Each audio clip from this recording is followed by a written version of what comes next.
Oka masungka mana kade on mali mah kak kade on mali ด้วยส่วนหมอกนั่นก็เนาะส่วนหมอกนั่นก็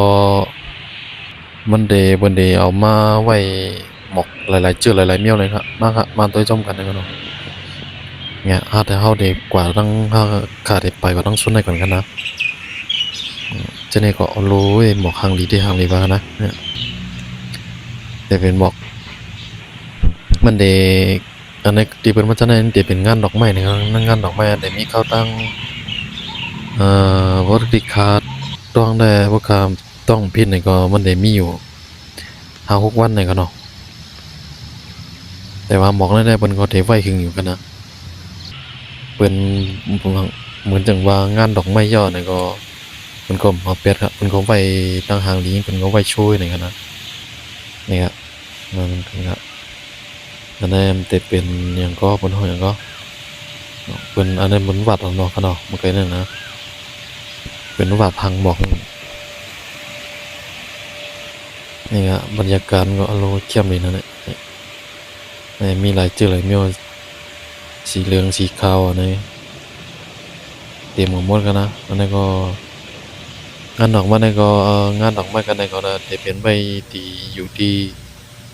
สวนบอกหัดนะครับเนาะก็ปนนำได้ก้นก็ยำถึงยำหันกันอยู่นี่กันนะอันนี้ก็ที่คาถ่ายมาไหนก็เอามากลงเหมือนตอนตาอันที่ก้นยำหันยำถึงนี่กันเนาะ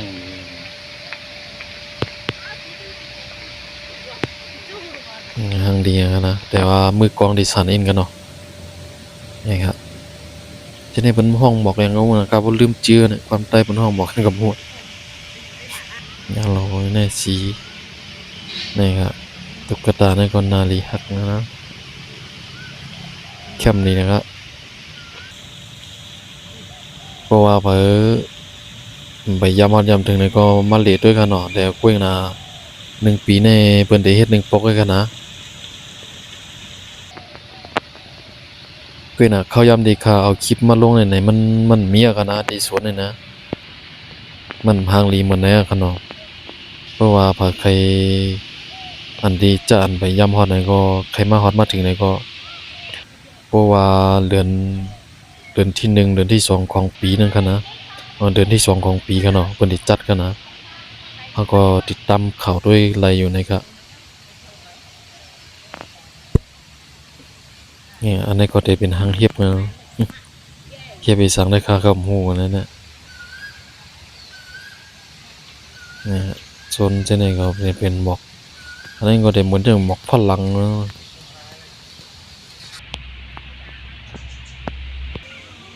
เข้มหนักอะสั่งว่าเพิ่มไปเลยฮอดนั้นก็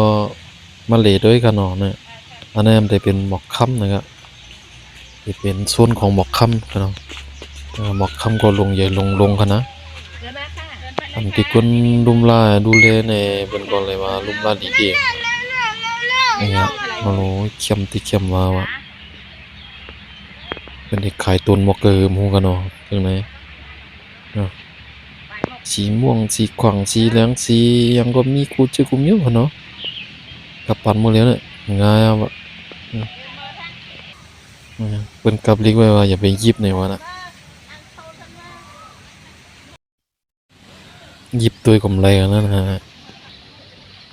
อันนั้นได้เป็นหมอกแมวอันนั้นได้หมอกให้สังกับหมู่จักจื้อกันนะเมืองเขาก็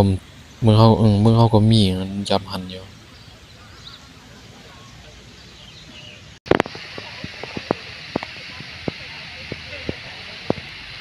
เนี่ยอันนั้นได้เป็นน้ำพุ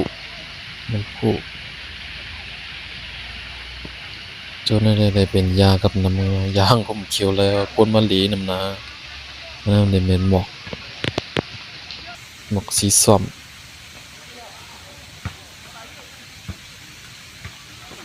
เข้มนะมะลิกัดเย็นดีนะครับนะก็นี่ก็เว้ยหนาก้นนำนะครับนะบางพวกเนี่ยก้นมะลิน้ำนาออกกันในก็ในคลิปมันก็ขาดเอกปิดมือไว้เสียงหมอกกันในนะครับเนาะเดี๋ยววันหลังข้าต้องไปเอาคลิปใหม่ๆมาลงบันเทิงนะครับเนาะเอาข้าเหมือสูงข้า อย่าลืมติดตามบันคะเนาะอ๋อครับหมายสูงครับ